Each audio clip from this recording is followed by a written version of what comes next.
ಗುರು ನಮ್ಮ ಟೀಮ್ ಇಂಡಿಯಾದವರು WTC world test championship ಅಲ್ಲಿ ಉಳ್ಕೋಬೇಕು ಅಂತ ಹೇಳಿದ್ರೆ ಈ ಶ್ರೀಲಂಕಾ ಅಗೇನ್ಸ್ಟ್ ಇರುವಂತಹ ಎರಡು ಮ್ಯಾಚ್ಗಳು ಕೂಡ ನಾವು ಗೆಲ್ಲೇಬೇಕು ಅಂತ ಹೇಳೋದು. ಎಲ್ಲಿ ಮ್ಯಾಚ್ ನಡೀತಾ ಇದೆ ಮತ್ತೆ ಪ್ಲೇಯಿಂಗ್ 11 ಕಾಂಬಿನೇಷನ್ ಏನು ಅಂತ ನೋಡ್ಕೊ ಬರೋಣ ಬನ್ನಿ.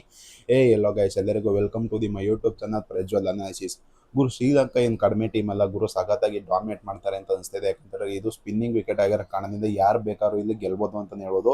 ನಮ್ಮ ಇಂಡಿಯಾದವ್ರು ಬೇರೆ ಇದೆ, ಸೌತ್ ಆಫ್ರಿಕಾ ಅಗೇನ್ಸ್ಟ್ ಹಾಗೂ ನ್ಯೂಜಿಲೆಂಡ್ ಅಗೇನ್ಸ್ಟ್ ಸೀರೀಸ್, ನಮ್ಮ ಹೋಮ್ ಸೀರೀಸ್ ಸೋತಿರೋ ಕಾರಣದಿಂದ ನಮ್ಮ ಟೀಮ್ ಇಂಡಿಯಾದವ್ರು ಪಕ್ಕ ಗೆದ್ದೇ ಗೆಲ್ತಾರೆ ಅನ್ನೋ ಭರವಸೆ ಯಾರಿಗೂ ಇಲ್ಲ ಅಂತ ಹೇಳ್ಬೋದು. ಅದು ಸ್ಪಿನ್ನಿಂಗ್ ವಿಕೆಟ್ ಆಗಿರೋ ಕಾರಣದಿಂದ ಸ್ವಲ್ಪ ಟಫ್ ಕಾಂಪಿಟೇಷನ್ ಇದ್ದೇ ಇರುತ್ತೆ ಅಂತ ಹೇಳ್ಬೋದು. ಆದರೆ ನಮ್ಮ ಇಂಡಿಯಾದವ್ರು ಗೆದ್ದೇ ಗೆಲ್ತಾರೆ ಅಂತ ಅನಿಸ್ತಾ ಇದೆ. ಯಾಕೆಂತೇಳಿದ್ರೆ ನಮ್ಮ ಇಂಡಿಯಾದವ್ರು ಗೆಲ್ಲೇಬೇಕು, ಅದೇ ಒಂದು ರೀಸನ್ ಇರೋದು. ಮೇಯ್ನು ಆಂಬಿಷನ್ನೇ ಇರೋದೇ ಅದೊಂದೇ ಒಂದು ಗುರಿ ಅಂತ ಹೇಳ್ಬೋದು. ಗೋಲ್ ಓರಿಯೆಂಟೆಡ್ ಆಗಿ ನಮ್ಮ ಇಂಡಿಯಾದವ್ರು ಕೆಲಸ ಮಾಡಿದ್ರೆ ನಮ್ಮ ವರ್ಲ್ಡ್ ಟೆಸ್ಟ್ ಚಾಂಪಿಯನ್ಶಿಪ್ ನಾವು ಗೆಲ್ಬೋದು ಅಂತ ಹೇಳ್ಬೋದು. ಅದು ಬಿಟ್ಟರೆ ಯಾವುದೇ ಒಂದು ಕಾರಣಕ್ಕೂ ನಮ್ಮ ಟೀಮ್ ಇಂಡಿಯಾದವರು ಈ ಸೀರೀಸ್ನ ಸೋತು ಅಂತ ಹೇಳಿದ್ರೆ ಸಖತ್ ಕಷ್ಟ ಆಗುತ್ತೆ ಅಂತ ಹೇಳ್ಬೋದು. ಈ ಮ್ಯಾಚ್ ನಡೀತಾ ಇದೆ ಗಲೆ ಸ್ಟೇಡಿಯಂ ಅಲ್ಲಿ ಅಂತ ಹೇಳ್ಬೋದು. ಗಲೆ ಸ್ಟೇಡಿಯಂ ಶ್ರೀಲಂಕಾದ one of the best stadium ಅಂತ ಹೇಳ್ಬೋದು.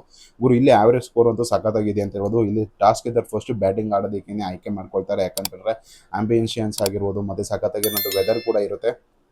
ಫಸ್ಟ್ ಬ್ಯಾಟಿಂಗ್ ಆಡಿದವರು ಆಲ್ಮೋಸ್ಟ್ 386 ರನ್ ಅಂತ ಇಲ್ಲಿ ಫಸ್ಟ್ ಇನ್ನಿಂಗ್ಸ್ ಅವರೇಜ್ ಸ್ಕೋರ್ ತೋರಿಸ್ತಾ ಇದೆ. ಸೆಕೆಂಡ್ ಇನ್ನಿಂಗ್ಸ್ ಅವರೇಜ್ ಸ್ಕೋರ್ ಬಂದ್ಬಿಟ್ಟು 305 ರನ್ನು.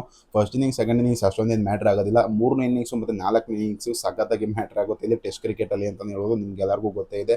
ನಾಲ್ಕನೇ ಇನ್ನಿಂಗ್ಸಲ್ಲಿ ಬ್ಯಾಟಿಂಗ್ ಆಡೋದಂತೂ ಸಖತ್ ಕಷ್ಟ ಅಂತ ಹೇಳ್ಬೋದು. ಯಾಕಂತಂದರೆ ಪಿಚ್ಚು ಸಖತ್ತು ಇಲ್ಲಿ ಡ್ರೈ ಆಗಿರುತ್ತೆ, ಅಷ್ಟೊಂದು ಈಸಿಯಾಗಿರೋದಿಲ್ಲ ಬ್ಯಾಟ್ಸ್ಮನ್ಗಳಿಗೆ ರನ್ಸ್ನ ಸ್ಕೋರ್ ಮಾಡೋದಕ್ಕೆ ಅಂತಲೇ ಹೇಳ್ಬೋದು. ಅದಕ್ಕೋಸ್ಕರನ ಅಲ್ಲಿ ಕಷ್ಟ ಆಗುತ್ತೆ.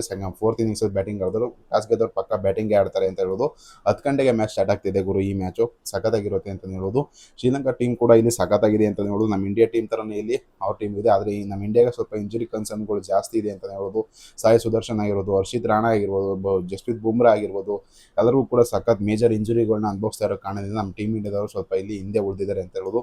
ಆದರೂ ಕೂಡ ಇರೋದ್ರಲ್ಲೇ ಸಖತ್ತಾಗಿ ಮ್ಯಾನೇಜ್ ಮಾಡ್ತಾರೆ ಅಂತ ಹೇಳ್ಬೋದು. ಮ್ಯಾನೇಜ್ ಮಾಡುವಂಥ ಅವಶ್ಯಕತೆನೇ ನಮ್ಮ ಟೀಮ್ ಇಂಡಿಯಾದವ್ರು ಗೆಲ್ಲೇಬೇಕು, ವರ್ಲ್ಡ್ ಟೆಸ್ಟ್ ಚಾಂಪಿಯನ್ಶಿಪ್ ನಾವು ಗೆಲ್ಲಬೇಕು ಅಂತ ಹೇಳಿದ್ರೆ ನಮ್ಮ ಟೀಮ್ ಇಂಡಿಯಾದವ್ರು ಏನಪ್ಪ ಕಾಂಬಿನೇಷನ್ ಜೊತೆ ಹೋಗ್ಬೋದು ಅಂತ ನೋಡಿದ್ರೆ ನಿಮಗೆ ಹಿಂದಿನಂತೆ KL ರಾಹುಲ್ ಹಾಗೂ ಜೈಸ್ವಾಲ್ ಅವರು ಓಪನಿಂಗ್ ಮಾಡ್ತಾರೆ.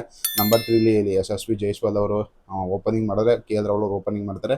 ನಂಬರ್ 3 ನಿಮಗೆ ಸಾಯಿ ಸುದರ್ಶನ್ ಅವರು ಬರಬೇಕಾಗಿತ್ತು, ಆದರೆ ಅವ್ರಿಗೆ ಇಂಜುರಿ ಆಗಿರೋ ಕಾರಣದಿಂದ ದೇವದತ್ ಪಡಿಕ್ಕಲ್ ಅವರು ಸಖತ್ತಾಗಿ ಪರ್ಫಾರ್ಮೆನ್ಸ್ ಮಾಡಿದರೆ, ಅದಕ್ಕೋಸ್ಕರ ದೇವದತ್ ಪಡಿಕ್ಕಲ್ ಆಡ್ತಾರೆ. ಶುಭ್ಮನ್ ಗಿಲ್ ಕ್ಯಾಪ್ಟನ್ ಆಡಲೇಬೇಕು. ನಂಬರ್ 5 ರಿಷಬ್ ಪಂತ್ ಆಡಿಸ್ತಾರೆ. ಅದು ಬಿಟ್ಟರೆ ರವೀಂದ್ರ ಜಡೇಜಾ ಅವರು ಆಡ್ತಾರೆ ಅಂತಲೇ ಹೇಳೋದು. ಇಲ್ಲಿ ಮಾನವ್ ಸುತಾರ್ನ ಆಡಿಸ್ತಾರೆ, ಇಲ್ಲಿ ನಿಮಗೆ ಕುಲ್ದೀಪ್ ಯಾದವ್ನ ಆಡಿಸ್ತಾರೆ, ಮತ್ತು ನಿಮಗೆ ಸುರೇಶ್ ಜೈನ್ ಅಂತ ಇದ್ದಾರೆ, ಅವ್ರು ಕೂಡ ಆಡಿಸ್ತಾರೆ. ಯಾರನ್ನ ಆಡಿಸ್ತಾರೆ ಅಂತ ಗೊತ್ತಿಲ್ಲ.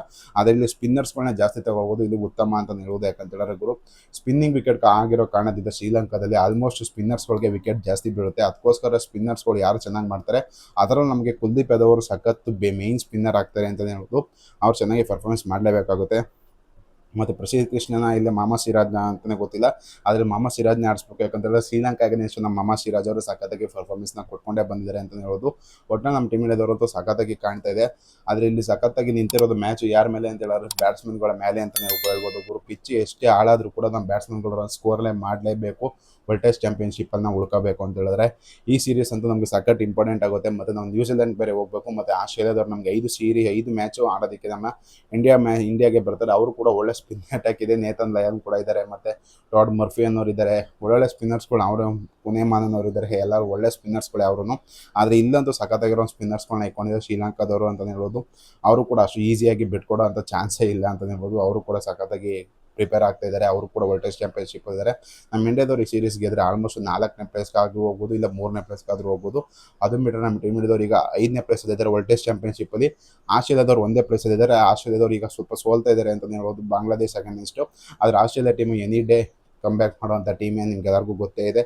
ನಮ್ಮ ಇಂಡಿಯಾ ಅಗೇನ್ಸ್ಟ್ ಬಾಂಗ್ಲಾದೇಶ್ ಮ್ಯಾಚ್ ಇತ್ತು, ಅದು ಏನೋ ಕನ್ಫರ್ಮೇಷನ್ ಇಲ್ಲ. ಆಲ್ಮೋಸ್ಟ್ ಮ್ಯಾಚ್ ಕ್ಯಾನ್ಸಲ್ ಆಗುವಂಥ ಸಾಧ್ಯತೆ ಇದೆ ಅಂತಲೇ ಹೇಳ್ಬೋದು. ಒಟ್ಟು ನಮ್ಮ ಇಂಡಿಯಾ ಈ ಟೆಸ್ಟ್ ಮ್ಯಾಚ್ನ ಶ್ರೀಲಂಕಾ ಅಗೇನ್ಸ್ಟ್ ಗೆದ್ದರೆ ಸಾಕು ಅಂತಲೇ ಹೇಳ್ಬೋದು. 2 ಟೆಸ್ಟ್ ಮ್ಯಾಚ್ ನಾವು ಸೀಲ್ ಮಾಡಿಬಿಟ್ಟು ವರ್ಲ್ಡ್ ಟೆಸ್ಟ್ ಚಾಂಪಿಯನ್ಶಿಪ್ಪಲ್ಲಿ ನಾವು ಟಾಪಲ್ಲಿ ಕೂತ್ಕೋಬೇಕು ಅಂತ ಹೇಳ್ಬೋದು. ನಿಮಗೆ ಅನ್ಸುತ್ತೆ ಕಮೆಂಟ್ ಮಾಡಿ. ವಿಡಿಯೋ ಇಷ್ಟ ಲೈಕ್ ಮಾಡಿ, ಶೇರ್ ಮಾಡಿ, ಸಬ್ಸ್ಕ್ರೈಬ್ ಮಾಡಿ.